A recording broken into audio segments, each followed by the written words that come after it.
Hi, I'm Jason Perlow, the Bagel Bastard, and I'm here in Coral Springs, Florida with my friends Amy and Andrew Wildstein from Manalapan, New Jersey, who have brought me some bagels from their local bagel place, Yorktown Bagels, which has been there for 40 plus years. So we're gonna see how the bagels are doing from Jersey here. They actually do have a nice crust, right?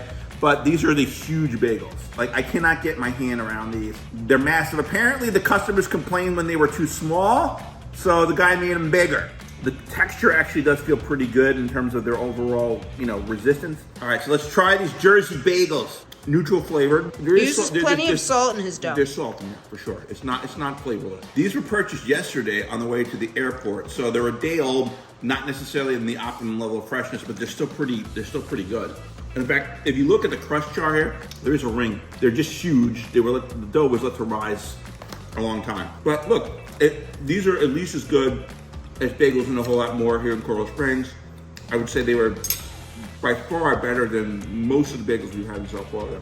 And at least as good as the ones we had shipped to us from Queens, from Gold Belly, for like $50 a dozen. So these guys don't ship on Gold Belly. You have to go visit them in Manalapan. But this is what do these cost? Like $1 a piece or $1.25 a piece? They're not expensive bagels. Yeah. They're like normal neighborhood bagels in New Jersey. Which this is the kind of bagel you can expect to have in the tri-state area. Your normal hometown bagel. What do we have here? This freaking thing. A rainbow bagel. People think I would react negatively to this because it looks weird.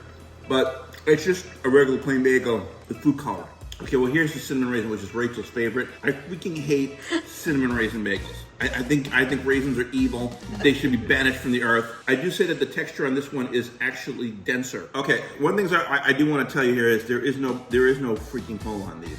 These are navels or rectums or whatever the hell you call them. This happens when you overproof the dough and the dough basically the circle completely encloses. And after the rising period, bagels are not supposed to look like this. They are supposed to have holes in the middle, and they're really supposed to be like a half the size. But because people complain about these things now that they don't think they're getting their value out of their bagel purchase, the bagel guys they're just baking them giant now.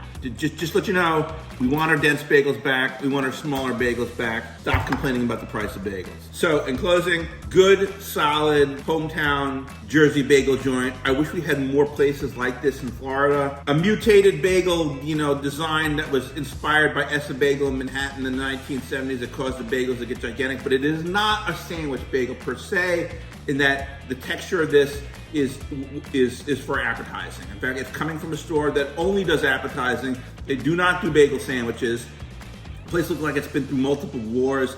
I don't think they've ever even renovated the joint. The only thing I can see from the Google photos is that they've got nice big refrigerators for all their stuff. Go check out this kosher bagel store, Yorktown Bagels on Gordon's Quarter Road in Manalapan, New Jersey.